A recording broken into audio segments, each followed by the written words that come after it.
आज हम आपसे बात करने जा रहे हैं एक ऐसी चीज़ के बारे में जो आपकी और मेरी ज़िंदगी से बहुत ही अहम तरीके से जुड़ी है। आधार कार्ड। भारत सरकार का दावा है कि 98% जनता को अब तक आधार कार्ड मिल चुके हैं और इससे उन्हें आने वाले समय में बहुत फायदे होने वाले हैं। इस बारे में हमसे बात करने के लिए हमारे साथ हैं इकोनॉमिस्ट रितिका खेड़ा, और हम यहाँ बहुत शोर वाली इस गली में इसलिए मौजूद हैं क्योंकि यहीं पर पास में एक सेंटर है जहाँ आधार कार्ड बनाए जाते हैं। रितिका, बहुत से लोग खुश हैं कि उनके पास आधार कार्ड आ गया है। ये एक आइडेंटिटी प्रूफ है जिससे उन्हें बड़ी सुविधाएं मिल रही हैं, लेकिन आपके जैसे कई लोग हैं जो इसका विरोध कर रहे हैं, इस आइडेंटिफिकेशन प्रूफ के बनाए जाने का, और कहा जाने का कि ये ज़रूर अब चाहिए होगा, चॉइस नहीं है। क्यों? इसकी सबसे बड़ी वजह क्या है? देखिए, जो लोगों ने आधार कार्ड बनवाए हैं, जो एक आरटीआई किया गया था सूचना के अधिकार के तहत, तो उसमें पाया गया कि 99.9% लोगों ने अपना आधार कार्ड मौजूदा आइडेंटिटी प्रूफ के बेसिस पर पाया है। यानी उनके पास पहले से ही पासपोर्ट या राशन कार्ड या कोई चीज़। आधार बनवाने के लिए आपको प्रूफ ऑफ आईडी और प्रूफ ऑफ एड्रेस लेके जाना है, और 99% ऐसे लोग थे जिन्होंने वो दोनों देकर अपना नया आधार कार्ड बनवाया। तो और आधार कार्ड हो जाने से ऐसे नहीं है कि आपको अब राशन मिल जाएगा या पेंशन मिल जाएगी। राशन या पेंशन की पात्रता आपकी अलग मिनिस्ट्री उसको निर्धारित करती है, और जब तक आप उसमें पात्र नहीं होंगे तब तक आपको राशन पेंशन नहीं मिलेगी। ये बहुत ही इंपॉर्टेंट पॉइंट रितिका बता रही है कि आपको राशन कार्ड, अगर आपके पास राशन कार्ड नहीं है तो राशन नहीं मिलेगा। आधार कार्ड बनने से सिर्फ राशन नहीं मिल जाएगा। पेचीदा लग सकता है आपको ये मुद्दा, इसलिए अगर आपके पास कोई सवाल है तो हमें लिख भेजें। मैं यहाँ पर रितिका से वो भी पूछूंगी, और कोशिश यही करेंगे कि सरल शब्दों में हम ये समझ पाएं कि आधार के क्या फायदे हैं और आधार कार्ड बनवाने से कई लोग क्यों घबरा रहे हैं। तो आप ये कह रही हैं कि ऐसा नहीं कि जो बेघर लोग हैं उनको आधार कार्ड मिल जाएगा और उनके लिए आइडेंटिटी प्रूफ हो जाएगा। तो फायदा क्या है आधार कार्ड? नहीं, लेकिन एक्चुअली एक बात और है कि इनफैक्ट इससे लोगों का नुकसान इसलिए हो रहा है क्योंकि आज से पहले की क्या स्थिति थी कि अगर मेरा राशन कार्ड था तो मुझे राशन मिल रहा था, मेरी पेंशन अगर हो गई थी तो मुझे बैंक में पेंशन मिल रही थी।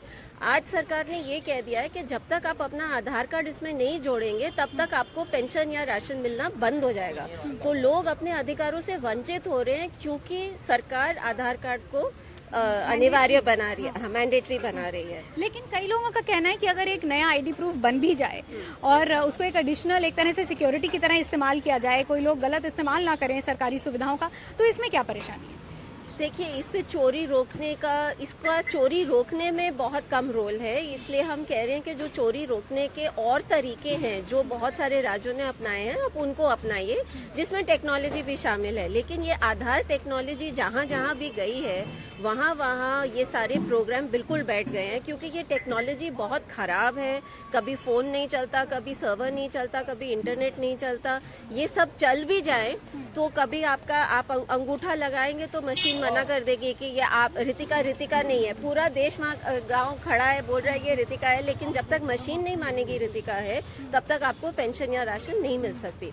तो चूंकि ये टेक्नोलॉजी इतनी कमज़ोर है, हम कह रहे हैं कि आप लोगों की अधिकार और सुविधाएं इसके लिए इसको अनिवार्य ना बनाएं, और जो अलग तरीके हैं चोरी रोकने के जो बहुत राज्यों ने अपनाए हैं उनको इनफैक्ट आप अपनाने की कोशिश करें। जैसे सरकार ने अभी वेलफेयर स्कीम्स में इसको जोड़ दिया है, तो कई लोगों का कहना है कि इससे वेलफेयर स्कीम्स में जो बीच में से पैसे की चोरी होती थी वो रुक जाएगी। गलत लोग अपनी आइडेंटिटी दिखा के उसका फ़ायदा नहीं उठाएंगे।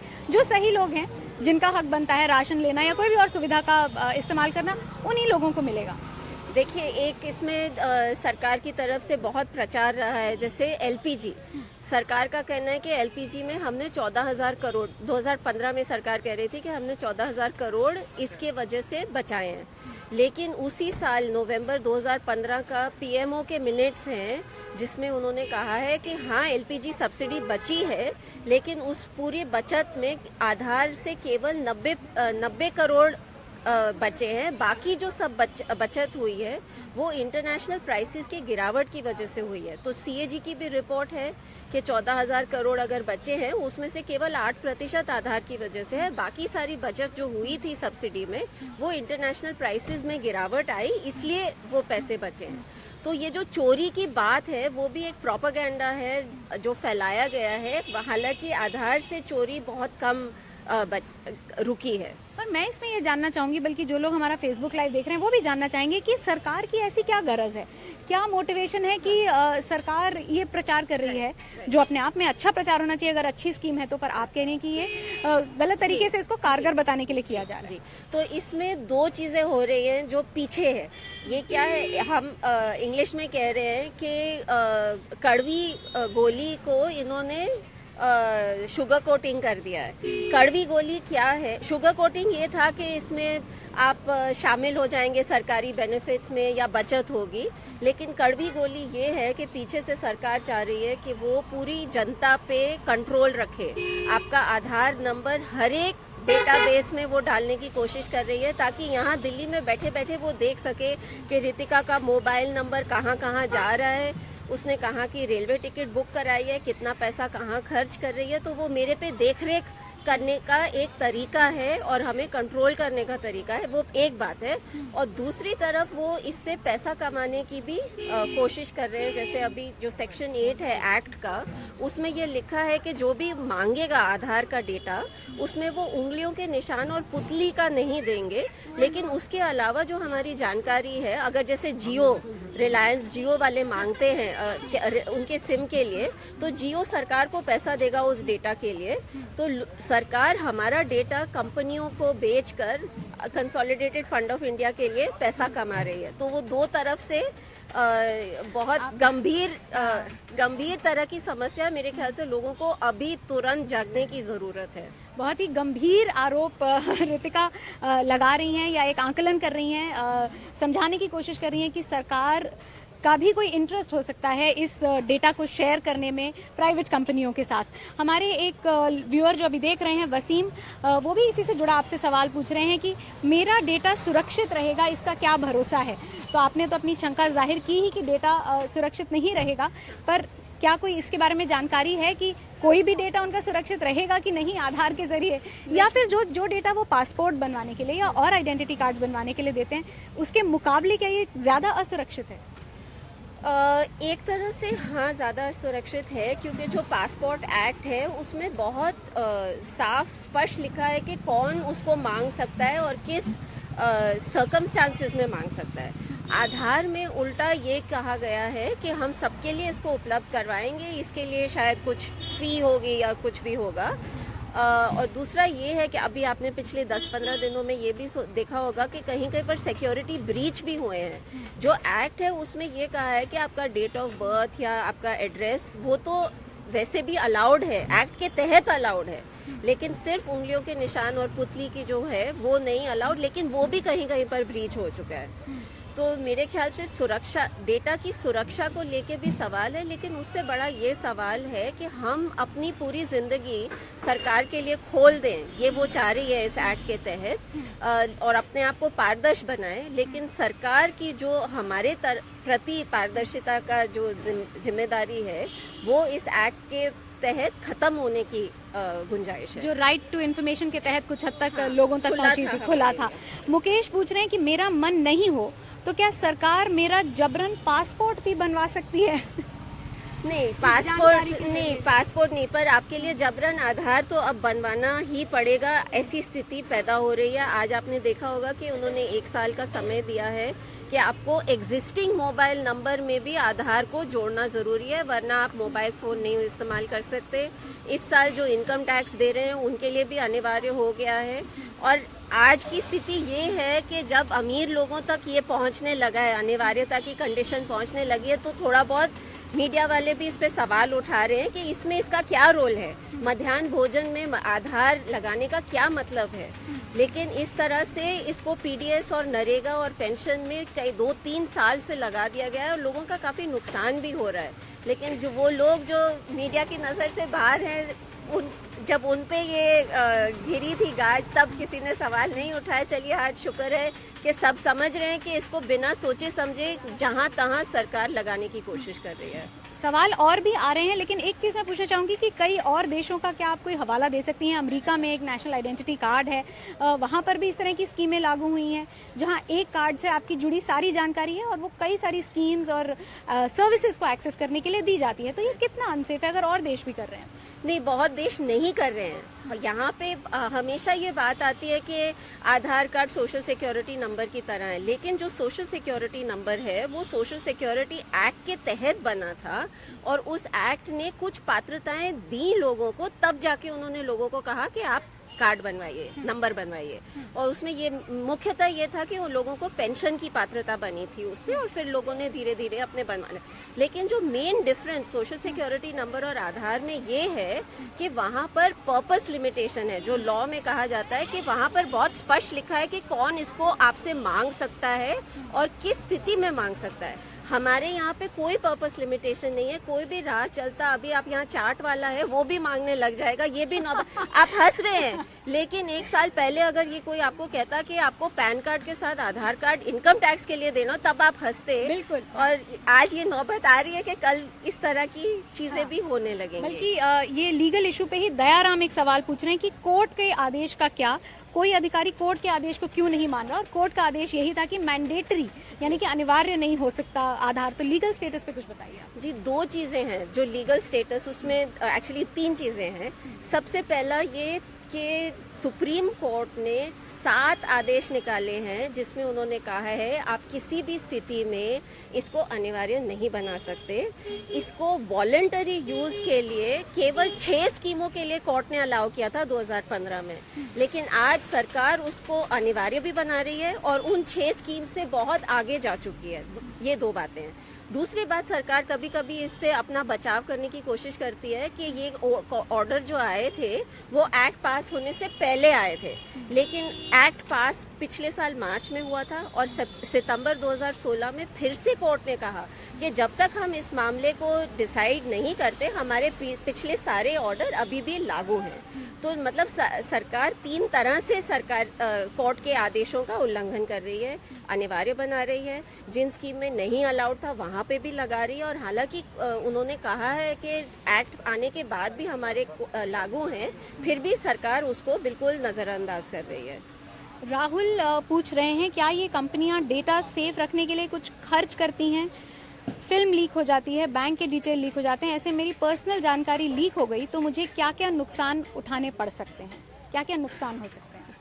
नहीं, देखिए, इसमें नुकसान की बात ये है कि सरकार हमें और हमारी ज़िंदगी को मोनेटाइज करने की कोशिश कर रही है कि कहाँ मैं जाती हूँ, कहाँ आती हूँ, क्या खरीदती हूँ, इस सब पे वो नज़र रखकर उस डेटा का इस्तेमाल कर सकते हैं, तो टारगेटेड एडवर्टाइजिंग के रूप में। मेरा ख्याल ये नहीं है कि वो लोग हमारे मतलब इस तरह से नुकसान होगा कि हमारे बैंक से पैसे चोरी हो जाएंगे। आई डोंट थिंक उस तरह का डर है, लेकिन निजता वाला सवाल ज़रूर है। आज हम अपनी जानकारी कौन सी किसके साथ शेयर करते हैं वो सोच समझ के करते हैं। फेसबुक पे भी काफ़ी निगरानी, फेसबुक को भी मैं निगरानी का ही एक टूल समझती हूँ, हालांकि हम फेसबुक पे ये कर रहे हैं, लेकिन फेसबुक ने भी बहुत नुकसान किया है क्योंकि बिल्कुल सबको पता चल जाता है कि रितिका के दोस्त कौन है, वो किससे किस तरह की बात करती है, किसको ज़्यादा लाइक, किसके पोस्ट पे ज़्यादा लाइक करती है, और उस डेटा से वो मुझे सुझाते रहते हैं कि आप इससे भी फ्रेंड बनिए, आप उससे भी फ्रेंड बनिए।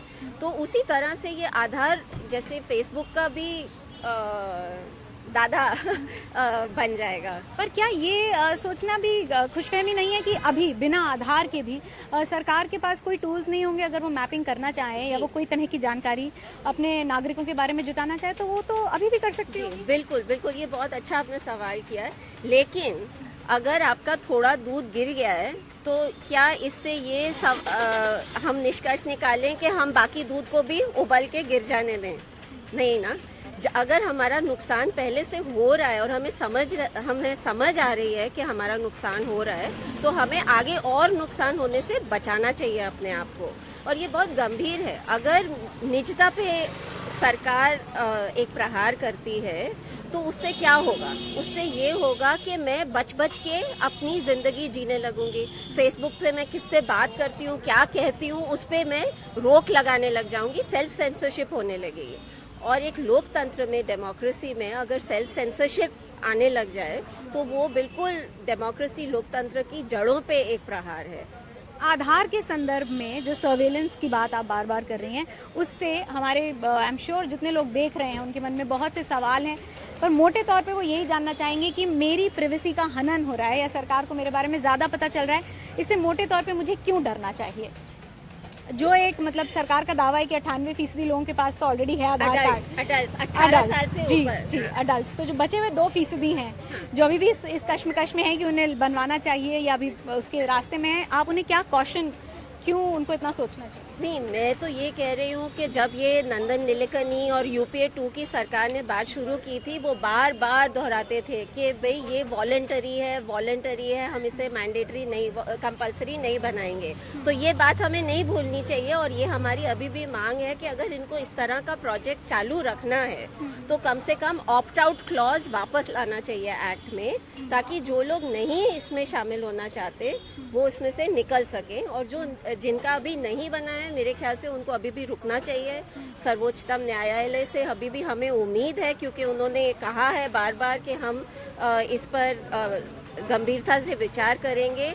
हालांकि उनसे भी हमें काफ़ी निराशा हो रही है, क्योंकि 2 साल से उनके ऑर्डर्स का, उनके आदेशों का इतना बुरी तरह से खिल्ली उड़ रही है। हाँ, और एक बार जब कोर्ट में डेट मांगी गई तो चीफ जस्टिस ने कहा हमारे पास जज नहीं है, लेकिन वही सर्वोच्चतम न्यायालय सिखों पर जो चुटकुले हैं उसके बारे में बात कर लेती है, हाँ, नेशनल एंथम पे बात कर लेती है, लेकिन यहाँ पर लोग मर रहे हैं जिनकी पेंशन नहीं है या जिनकी पेंशन कट गई है आधार की वजह से या राशन कट गया है, उसके लिए लोगों कोर्ट के पास समय कह रहे हैं कि हमारे पास जज नहीं है, लेकिन चुटकुले और नेशनल एंथम के लिए वो कैसे भी समय निकाल रही है। तो मेरे मन में ज़रूर थोड़ी निराशा है, लेकिन उम्मीद भी है कि आखिर सुप्रीम कोर्ट को इसको गंभीरता से लेना ही होगा और सरकार को सही राह दिखानी होगी। बल्कि हमारे 2 सवाल इसी से जुड़े हुए आए। हेमंत ने पूछा क्या सरकार के ताज़ा फैसले को कोर्ट में चैलेंज नहीं किया जा सकता, और आदिल शेर ने पूछा कि अगर सरकार कोर्ट के आदेश के अगेंस्ट जा रही है, के खिलाफ जा रही है,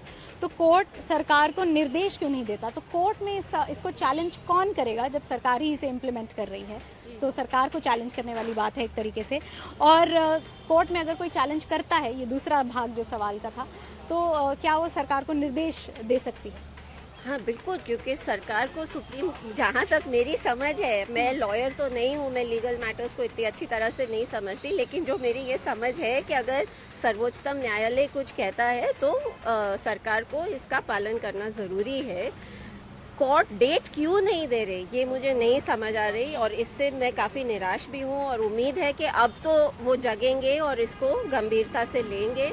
सरकार ने 2 साल पहले एक चालाकी की थी कि जब ये मामला की सुनवाई हो रही थी तो उन्होंने अपने अटॉर्नी जनरल को वहाँ भेजा और कहा कि हमारी निजता का हक है ही नहीं, और इस सवाल में उलझा दिया कोर्ट को ताकि वो पूरा जो मैटर है वो कॉन्स्टिट्यूशनल बेंच पे चला जाए।